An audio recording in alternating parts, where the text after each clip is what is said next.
Was Rose West made by darkness, or did she choose it? Rosemary Letts was born in 1953 in Devon into a deeply unstable home shaped by mental illness, violence, and strict control. These early years would shape Rose's emotional instability and growing detachment from empathy.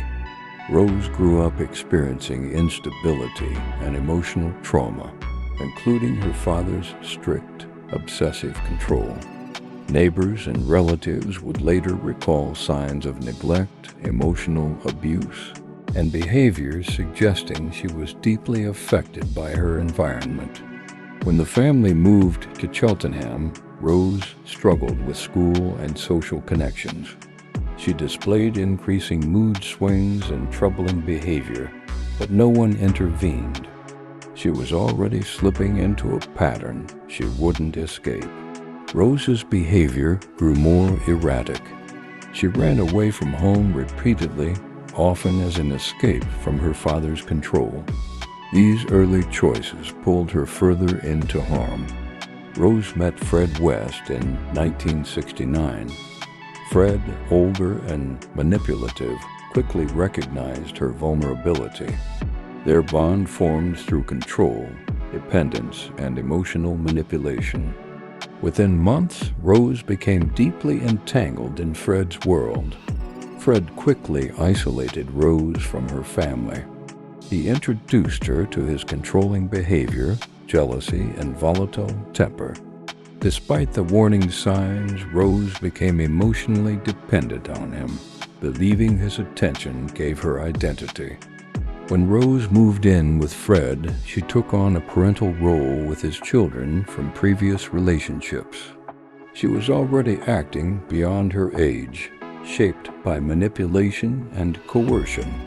Their home life quickly took on an atmosphere of tension, control, and secrecy. Rose became increasingly isolated, rarely leaving home without Fred. She distanced herself from friends and family as Fred's control tightened. Their relationship grew darker, filled with volatility, jealousy, and possessiveness. They moved to 25 Cromwell Street in the early 1970s, an ordinary-looking terraced house in Gloucester.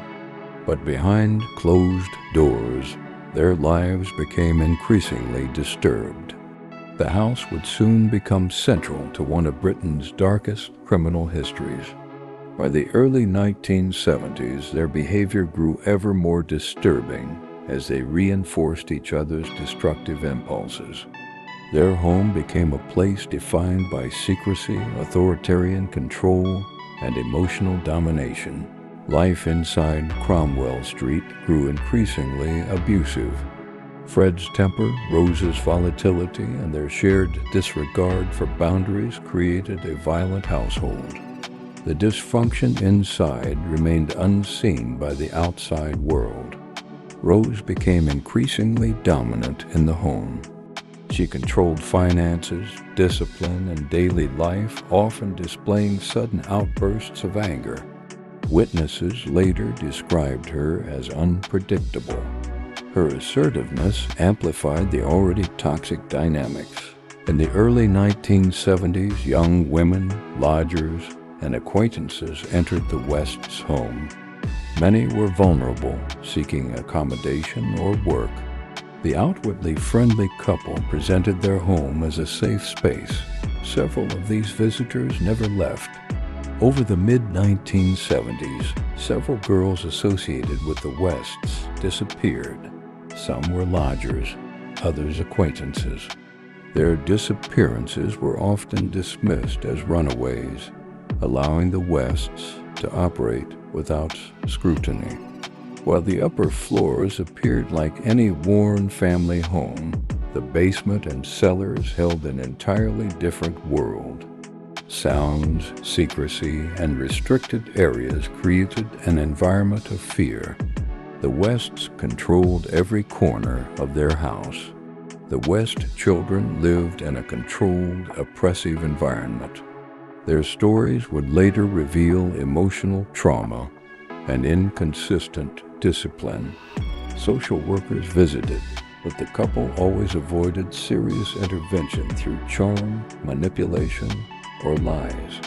Neighbors later recalled uneasy feelings about the family.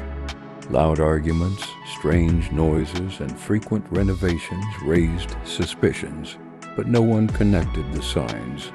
Fear, secrecy, and manipulation kept the household's darkest truths hidden for years.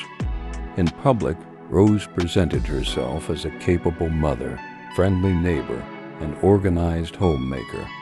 Few suspected her involvement in the criminal world unfolding inside Cromwell Street. Her dual persona allowed the facade to remain intact for decades. Throughout the 1970s and 1980s, disappearances linked to the Wests continued. Renovation work around the property increased, and the house itself changed repeatedly.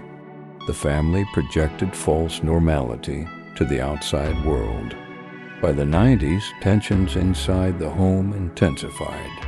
The children grew older and more aware, and outside scrutiny increased. Disclosures were beginning to surface. Secrets couldn't stay hidden forever. The stage was set for their downfall. In 1992, one of the West children disclosed years of abuse to authorities. Social services and police began an investigation that would finally unravel the facade Fred and Rose had maintained for decades. Police searched the West's home multiple times. The increasingly detailed statements from family members and witnesses strengthened suspicion. Officers noted inconsistencies in explanations and grew concerned about past missing persons linked to the couple. In early 1994, police began excavating around 25 Cromwell Street.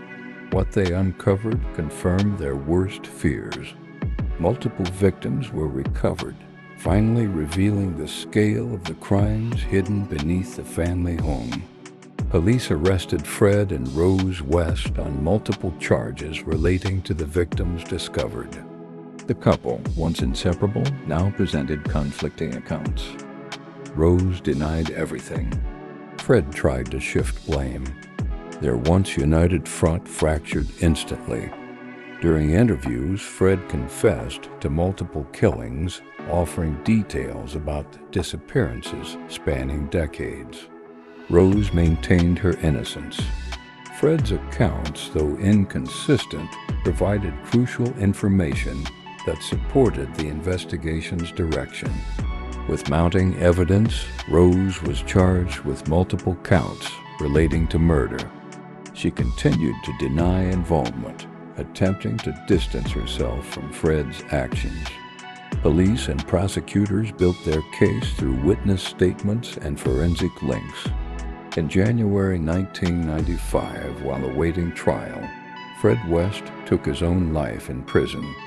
His death ensured that he would never stand in court or face full public accountability. Rose would now face trial alone, with the weight of the charges entirely her own.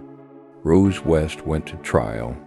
Witnesses gave harrowing accounts of abuse, manipulation, and violence within the West household. Forensic evidence linked her to several victims.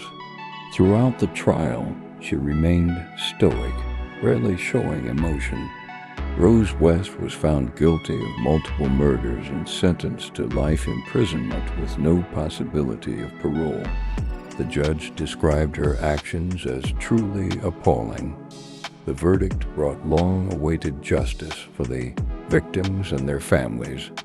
Today, Rose West serves her sentence in prison. Her crimes, alongside Fred's, stand as one of Britain's most disturbing cases.